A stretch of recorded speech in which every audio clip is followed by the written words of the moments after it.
जितने भी यहाँ पे बच्चे हैं सभी को सुभाषीष और मंचासीन जितने भी लोग हैं सबको हाथ जोड़ करके प्रणाम। मेरा नाम विदुप्रिया चौधरी और आज हमारा 77th रिपब्लिक डे मनाने के लिए हम लोग यहाँ पे उपस्थित हुए हैं। तो सबसे पहले तो गणतंत्र दिवस की आप सभी को हार्दिक शुभकामनाएं। आज के दिन हमारा संविधान लागू हुआ था और 26 जनवरी 1950 हमारा संविधान आज के दिन लागू हुआ था, इसीलिए हम लोग मनाते हैं गणतंत्र दिवस।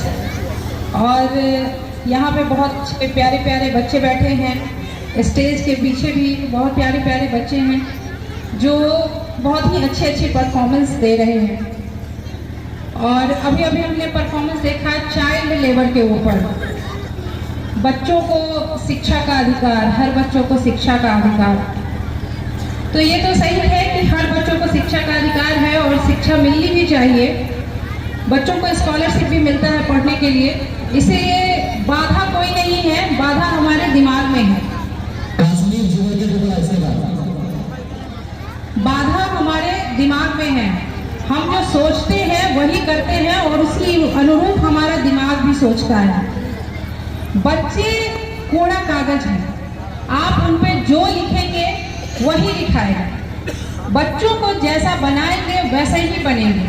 ये आपके हाथ में निर्भर करता है, ये आपके ऊपर निर्भर करता है कि आपके बच्चे कैसे बने। बच्चों को जैसा माहौल देंगे, जैसी परवरिश देंगे, बच्चे वैसे ही बनते हैं।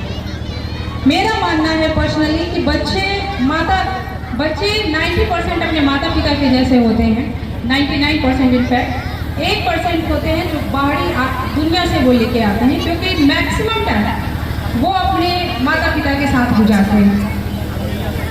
और शिक्षक की भूमिका जो होती है बच्चों को तराशने में, बच्चों को कहते हैं कि डब्बा है खाली डब्बा, तो खाली डब्बा में भरा जाता है। तो बच्चों को तराशने में, बच्चों को अच्छी शिक्षा देने में, बच्चों को एक मुकाम तक पहुंचाने में, उन्हें एक दिशा दिखाने के लिए जो शिक्षक की भूमिका होती है, मैं मानती हूँ कि इंजीनियर मुकुल कुमार जी बहुत अच्छे से निभा रहे हैं। उन्होंने इंजीनियरिंग की और इंजीनियरिंग करके इमामगंज जो नक्सल से प्रभावित एरिया हुआ करता था कभी, वहाँ पे बच्चों को इतनी अच्छी शिक्षा दे रहे हैं। मैं भी देखती रहती हूँ स्टेटस पे, कराटेदार अंग्रेजी बोलते हैं बच्चे, इतनी अच्छी शिक्षा और इतना अच्छा व्यवस्था दे रहे हैं बच्चों को। ये एक बहुत बड़ी बात है कि इंजीनियरिंग करने के बाद अपना जीवन समाज सेवा में, बच्चों को पढ़ाने में समर्पित कर दिया। बहुत बड़ी बात है, बहुत बड़ी पहल है। और इन्होंने कहा है कि 5 साल में यहाँ 12th तक की व्यवस्था होगी, जो कि एक बहुत बड़ी बात है। IIT नीट की परीक्षा बच्चे यहीं से निकाल पाएंगे। इसके लिए मैं चाहूँगी कि आप सब एक बार क्लैप करें ऐसी सोच के लिए। और अब मैं आप लोगों का पेरेंट्स का ध्यान आकर्षित करना चाहूँगी आपके बच्चे के ऊपर, खास करके बच्चियों के पेरेंट्स जो हैं यहाँ पे बैठे हुए। बच्चों को तो आप खुली छूट देते ही हैं, मैं जानती हूँ, लेकिन बच्चियों को भी आप सिर्फ इसलिए नहीं पढ़ाइए क्योंकि उन्हें उनकी शादी करनी है। बच्चियों, आप अपनी मानसिकता बदलिए। बच्चियों को पढ़ाइए क्योंकि उन्हें अपने पैरों पे खड़ा होना है, आगे चल के उन्हें कुछ करना है। एक समय था जब महिलाओं को घर से बाहर निकलने का भी इजाज़त नहीं था। हमें हमेशा से अपने हक और अधिकार के लिए लड़ना पड़ा है और हम आज भी लड़ रहे हैं। एक समय था जब महिलाओं को घर से बाहर निकलने का अधिकार नहीं था, शिक्षा का अधिकार नहीं था। शिक्षा के अधिकार के लिए हमें कितनी लड़ाई करनी पड़ी। और आज भी जो समय है, जब मैं साइकिल चलाना सीखी थी तो लोग कहते थे बाप रे बाप, देखना लड़कियों की साइकिल चला रही। तो लड़कियां जब आगे बढ़ती हैं तो सिर्फ लड़की आगे नहीं बढ़ती है, पूरा एक परिवार, एक कुल आगे बढ़ता है। क्योंकि लड़कियां शिक्षित होती हैं तो उन्हें पता होता है कि परिवार को आगे कैसे बढ़ाना है। सिर्फ एक परिवार नहीं, एक कुल विकसित होता है।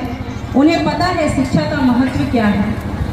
अभी जो आपने चाइल्ड लेबर में देखा, जो गरीब पिता अपने बच्चे को पढ़ा नहीं पा रहा है, यहाँ कमी उस पिता की नहीं है और कमी उस बच्चे की भी नहीं है, क्योंकि उस बच्चे को पता नहीं है कि मेरा हक और अधिकार क्या है।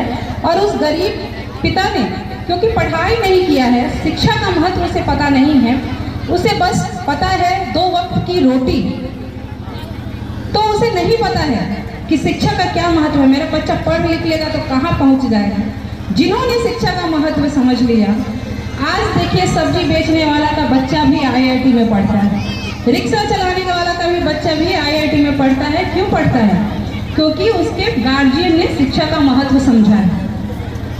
तो शिक्षा का महत्व समझना जरूरी है। मैं इमामगंज विधानसभा में घूम रही हूँ, जा रही हूँ इलाकों में, तो देखती हूँ लोग शिक्षा का महत्व नहीं समझते हैं। स्कूल है लेकिन बच्चों को स्कूल नहीं भेजते हैं। मैं कहती हूँ भेजो, निरंतर भेजो। स्कूल जाने से बच्चे कुछ ना कुछ सीखेंगे ही। और बच्चों, मैं आप लोगों से कहना चाहूँगी कि दुनिया का सबसे आसान काम है पढ़ाई करना।